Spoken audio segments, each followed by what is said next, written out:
Yo, what's going on, everybody? It's your boy, Sechuayo, a.k.a. Coach Bird, and I am the host of the ByrdCage show. But this week's episode is the Mother's Day Takeover by Cousin Tracey. For those that don't know me, I'm Tracy Hall Cooper. I'm Sechuayo's cousin, and I am the founder of an organization called the Daylight Organization. And this week, I'll be hosting the ByrdCage. We will be talking about the mother's role as it pertains to our athletes. So I'm going to start off by saying we all know that a mother's role is to love her children with her whole heart. It's also the mother's role to understand their children. If a child feels this, he or she will trust the parent more. And we know if a mother nurtures her child well, love and goodness will awaken in any child's heart. So I say that because we find out in today's era that moms hold down a lot. Moms are like the backbones of the family, have always been, but more prevalent now because there's a lot of single mothers out here. Mothers are doing it all. But when you think about the pride in the wilderness, the lioness is the one that does the hunting, right? So case in point is mom is always supposed to hold it down. Mom's role is always to make her children feel protected, feel respected, feel cared for, and more importantly, feel loved. True. So we find that now that moms are taking a real big role when it comes to being the push for their athletes. So Coach Bird, I'm going to ask you, in all your years coaching, how important has the mother's role been with your athletes? I'm a cousin. I'm gonna take it a step back further. You know what I'm saying? I'm going to say the role that my mom played when I was playing. You know what I'm saying? Like you know, your uncle, Big Bird. You know what I'm saying? Tough as nails. You know what I'm saying? I get knocked down. You better get up. You better not cry. You better not this, that, and the third. My mom was just as tough, but she was also the one, you know what? Get up. Come get this hug. Get out there. Do your thing. You all right. You know what I'm saying? Nurturing. She was still nurturing, right? Exactly. She was still nurturing. She was the one that, you know, when I was playing baseball, you know, the traveling team during the summer, she cooked the fried chicken for the team. Mm-hmm. You know what I'm saying? Like she did. She was at the games, making sure we had water, Gatorade, stuff like that. You know what I'm saying? So, and as far as me coaching, the players I've coached and the moms that I've dealt with, they've been tremendous. You know what I'm saying? Tremendous. I think it's because some moms, a lot of moms were either athletes or ex-athletes, True. But in the mother role to their athlete, they don't want to be or say they proclaim to know what that athlete needs to do. Right? They're more understanding, I believe. Right. The mom is more understanding because I've never been on the gridiron. True. I can't tell you how to. I can tell you how textbook-wise you should execute the tackle. I also tell you hold your head up, don't lead with your head. But I don't know how to complete it. I don't know how to complete the task. I never done it. But I can still encourage you. I can still uplift you, and I can still understand the game and be there. Moms have a tendency to be hard on you, but still give you the love and the hugs that you need when you may miss a tackle or you may miss a shot or you may feel like today ain't a good game. Mom is always the type of person, because it's a mom's role to encourage their child and make their baby cub feel like they're always there to uplift them and support them, to feel supported. I agree. So I think the mom's role to most of the athletes, like I know for my son, when he played football, I sat in the same seat. You know, I sat in the same seat in the stand, and he always looked. Up, He always looked at that same spot. You know, if I knew I couldn't make a game for, you know, work was never really an issue with me because I always made it do what it do for my kids. You know what I mean? For my girls that ran track, for my son that played football, when the girls played basketball, when the girls played baseball, when the son played basketball, whatever it was, I made it do what it do. Even if I had to go, and sometimes for track, I would sleep in the stands until the event. But I knew mom needed to be there because if they fall down and get hurt, they look for mom. If they're winning, they look for mom. If they need somebody to dig in there behind, they look for mom. I remember when Day was playing arena football. And I was digging in the quarterback's butt. So the quarterback was like, yo, who's that lady in the stand? Day was like, yo, that's my mom, but she know what she's talking about. You know what I mean? And she's only trying to, you know, encourage us and keep our heads straight. Moms just have the tendency, they're going to make the meals. They're going to make sure the kids eat. They're going to make sure everybody has Gatorade. They're going to make sure everybody has water. They're going to make sure it's hand sanitizer, Clorox wipe. Like the little stuff that dad may forget. Dads are important. The family unit as a whole is important. But mom always has that extra love and strength and support that a lot of the kids need, you know. And I just think moms are very, very important when it comes to their children and their children's focusing and strength. Not true. And like, and what you asked me, you know, I've coached everything, you know what I'm saying? And moms, like, they're the ones, and not saying that you don't have fathers that help on that end as well, but like they're, like you said, the small things, like, coach, you need somebody to run your snack stand. You need somebody to get the booster club up and running. You need somebody to collect the bowling ticket fundraiser tickets and things like that. You know what I'm saying? So, you know, and I've never had a dad make, well, I'll take that back. Rashawn's dad last year, because he's a chef though. But I've never had a dad, like, you know, y'all cook the team dinners and the team breakfasts and things like that. You know what I'm saying? So, nah, that's major. I mean, that's major. And major. again, not taking nothing from any dads. Dads are important, but moms always bring that extra little flair, that little spice that lets the children know that.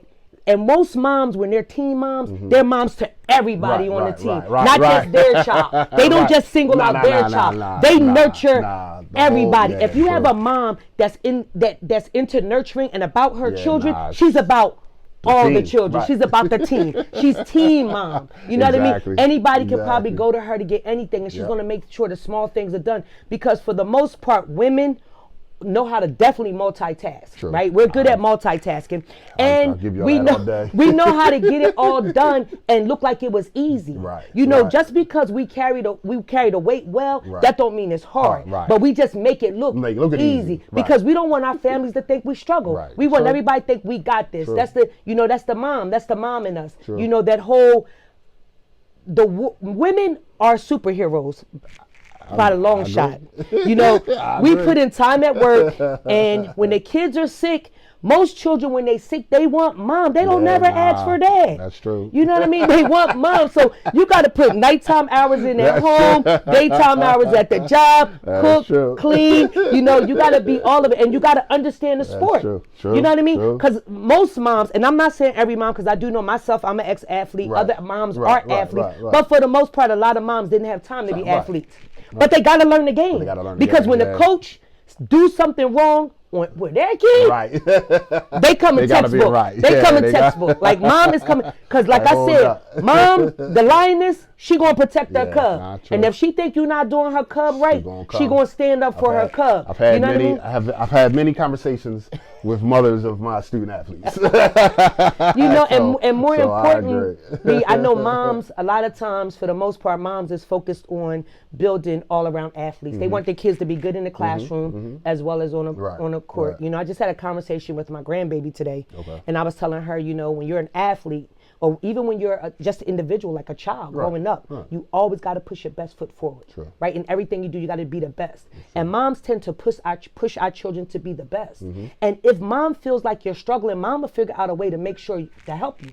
You know what I mean? She's not going to let you fall, because a mom's role is to what? Protect her cub. Protect the cub. True. And my mom, your aunt, she definitely did that through all my career and athletically, professionally. When I fell, she was there to scoop me up, hug me.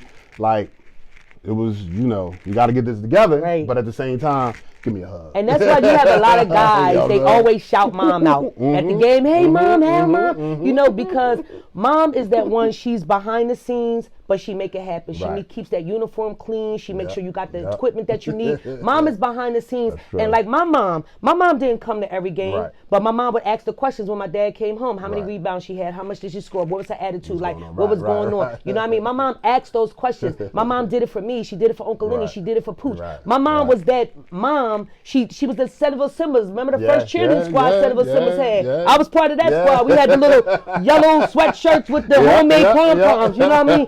They built that squad up. Her and Aunt Sandy and them. They was the football moms. You know, those moms were always behind the scenes, pushing the coaches and the dads and the men to be, you know, the best what's funny, cousin? Excuse me, not to cut you off, but what you just said, like, like how many rebounds, this and a third, but also how was her attitude. Yeah. You know what I'm saying? like a lot of dads ain't worried about your attitude. Like, I don't care. Well, you better get them rebounds. You better get them shots. But mom's is like, well, how does she carry herself? Right. Like, and I remember my mom, like I did something at home, and then I did something in school, then I did something at home, and my mom basically was like, yo, she not playing. Right. What you mean I'm not playing?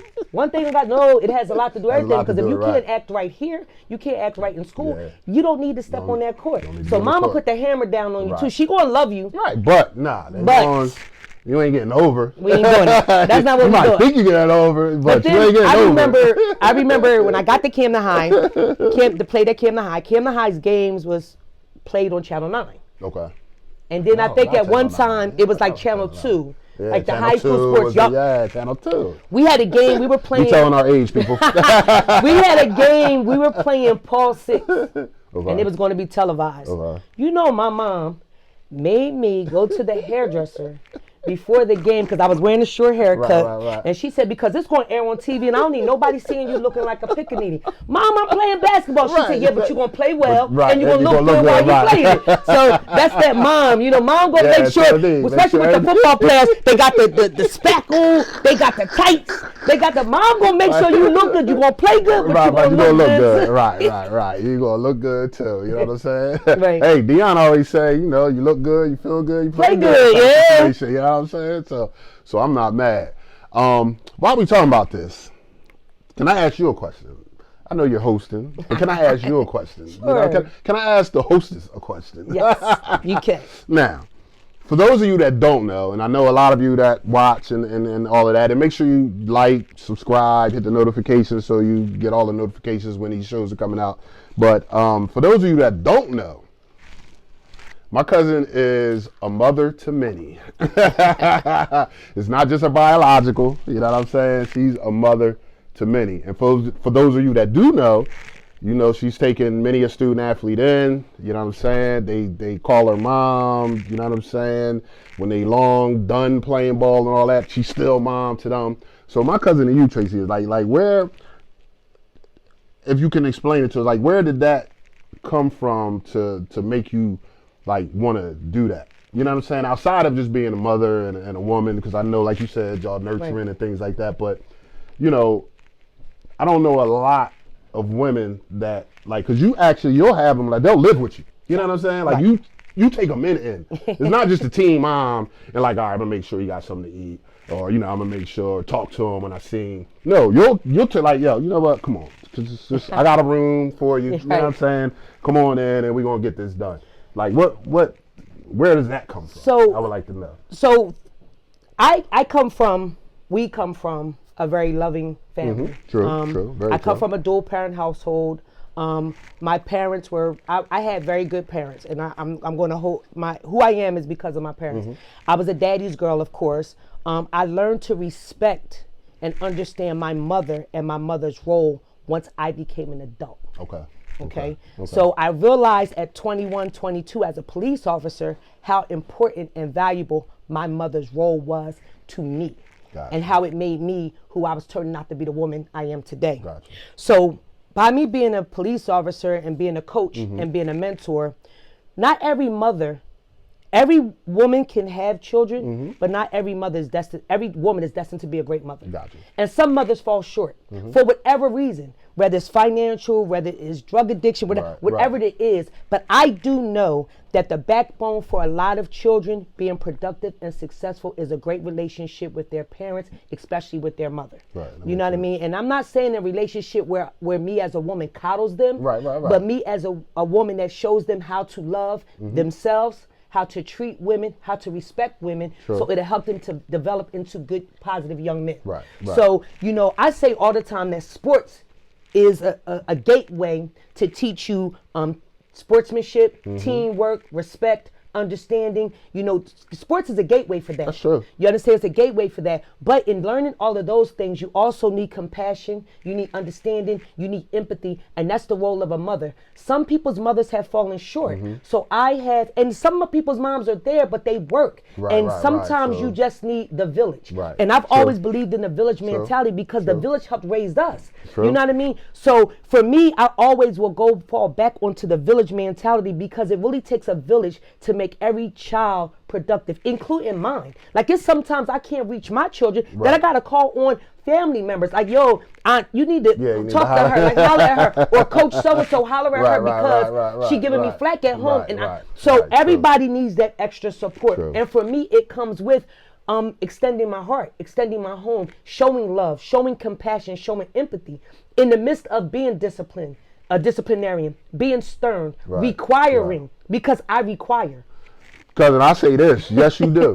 I require. You yes, just you don't, do. You just don't come. You're not just coming in and like, oh yeah, she taking me in. I'm gonna do whatever I want. No. We got rules. We got curfew. You got chores. We take out trash. Exactly. You got to participate in family photos. You got to sit at the dinner table. Exactly. You got to. You know, it's about becoming an all-around person, and the compassion and the empathy and the love that you give someone. It helps them. It awakens something inside of them that'll help them pay it forward. And see, I was given an opportunity and given space and given, you know, a way to pay it forward. And this is how I pay it forward. You know what I mean? With love. And I lead with love. My intentions are good. You know, and I just want and a lot of times it ends up being, I've had maybe 2 female athletes, but a lot of times since for the last 20 years, longer than that, because my oldest one is 40, I believe. So so and he just had a post about cereal, by the way. Shout out to Gene Robinson. That's something. Yeah, yo, Gene. So I think that I just want them to be wholesome and be loving and they're loving fathers. These guys are loving fathers and they're loving coaches and they're and it's just, I just think it's because we wrap them in the village concept. The village concept goes a long way, and I think we as a culture, and we just go back to the village concept overall and be okay with people loving up on our kids and not expecting anything. Because here's the thing, I don't expect anything. No, and that's another thing, cousin. Like you know what I'm saying, and I'm not just saying this because you're my cousin, but I've seen, you know, how you've made an impact in these kids' lives and whatnot, and how you continue to make that impact, and you never ask for anything.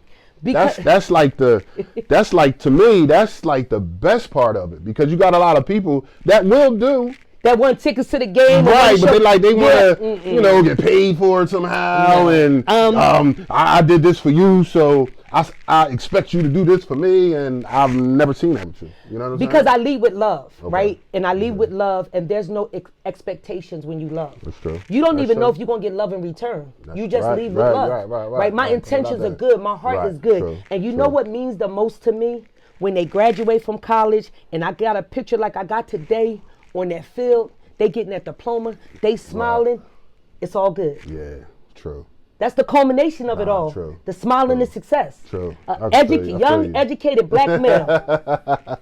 I feel you. Got that. Because like when I see my former students, you know what I mean? Because this is my 27th year teaching and whatnot, and when I'm in Walmart or something, and they be like, Coach Byrd, I'm like, such and such. Like they there with their, hey, this is my wife, this is my kids, I'm doing this, I'm doing that. It's kind of like, job done. You know what I'm saying? Like I made a positive impact in a human being's life. You know what I'm saying? Right. And I just would like to take this time, because it is the Mother's Day edition, to thank my mother, God rest her soul, Augusta Byrd, Byrd Hall, Sandra Hall, and all Sandy and all the other moms that have, you know, guided Tracy. I lost my mom when I was 25 years old. And I grew up without a mom. But I had a supporting staff. I had Aunt Mary that I could always, she tells me the door's always open, I could come talk. I had, again, Aunt Sandy, I had Gran, I had those women in my life that helped me grow into a better woman. Right, you know what I mean? Because the most valuable years of my life I spent without my mom. Right. You know, 30 on up, like 20, I say 30 is the age of awakening when you start to realize you're an adult. Right. You know what I mean? And most of us by 30 already have children. Right. And our children are starting to either be preteens or in that age bracket. So you're starting to get the struggles of the things that go on with being a mother. And I was fortunate enough that when my mom passed away, I had women that stepped up and gave me the hand up and the lift up, because, you know, women, we have to uplift each other. We have to encourage each other, and we have to be there for each other, because women, we carry a big role. We do a lot. We play a lot of factors. You know, we're the maid, we're the cook, we're the counselor, we're the pastor sometimes, we're the teacher, we're the, you know, the mom wears all the hat, and then we still got to be mom, wife, you know what I mean, and mother to other children. So we wear a lot of hats. So when other women uplift other women, it just, it brings the village together. It brings us together. And, you know, like I said in the beginning of this, I didn't understand my mother's role until I became an adult. Gotcha. My mom was a stay-home mom. She was able to have that, right? But I thought she was a stay-home mom. Right. I didn't think she was valuable. But then when I became an adult, I realized she balanced the book on the house budget. She paid the bills. She went shopping. She cooked meals. And my brother, because he was the only boy, and boys love their mom. Yes, we do. He didn't eat what we ate every night. So sometimes she had to make separate meals. You know what I mean? So I didn't realize she washed clothes. My mom washed, folded, and every Sunday ironed our clothes for the whole week. And we went to Catholic school. And my dad was a businessman. She had to iron dress shirt. So at 22, 23, I'm like, because when I became a police officer, she moved in with me, and she was playing the same role. And I'm like, yo, her job is major. Let me start doing a little bit better, be a little better daughter than what I was, because moms are truly, truly important. So everybody out there in video land, YouTube land that's watching this, again, like, subscribe, get the notifications, so when you know the ByrdCage is coming on, take this Sunday. If it's not one day, if you can do every day, whatever moment it takes, cherish your mother, honor your mother, honor your wife, honor your sisters that are mothers, honor your children that are mothers. Just take the moment to honor and uplift the women that are in your life in whatever facet they are. That's very true. Very true. And on that note, before we get out of here, Mommy, you know I love you. I appreciate everything you did for me and my sis. Sis, I loving the mother that you are and continuing to become, you know what I'm saying? You know, I got to give a shout out to my daughters, mothers, you know what I'm saying? Happy Mother's Day to y'all. I appreciate y'all and what y'all do for my kids. And I mean, I can't. For me too. Yeah. Well, for me, for me too. Like, yes, indeed. Yes, I mean, yo, this is Mother's Day is a special day. Like, you know what I'm saying? And on like one thing, I'm sorry, y'all good. I have to shout out my two daughters, because Davina and Phanasia has made my job as a mother so easy, and I'm thankful for that. I have two beautiful granddaughters because of them, and my daughters shout out cousins. My daughters have made being a mother. What y'all doing too? Have made being a mother easy for me, and I thank God for that, because it could have been harder, it could have been worse, and I'm thankful for the two young ladies who are now mothers of their own, have made being a mother for me very easy. True. And I'm gonna say this. Shouts out to you. Shouts out to you for doing what you do, not only for your own, but for many of our student athletes that would have to grow up without that good, strong, motherly figure in their lives. You know what I'm saying? So you get super huge shout outs for that. Thank you. And that's why I definitely had to have you on for the Mother's Day edition of the ByrdCage, and have you be my special guest host. And people, she'll be back. For sure. She will be back. So on that note, again, Sechuayo, aka Coach Byrd, host of the ByrdCage show, my fucking lovely cousin. I love her to death. You know what I'm saying? Cousin Tracey Hall. I'm going to give her a hug before we get out of here. Wow, Thank you for having me. And we'll talk to you next time on the ByrdCage show.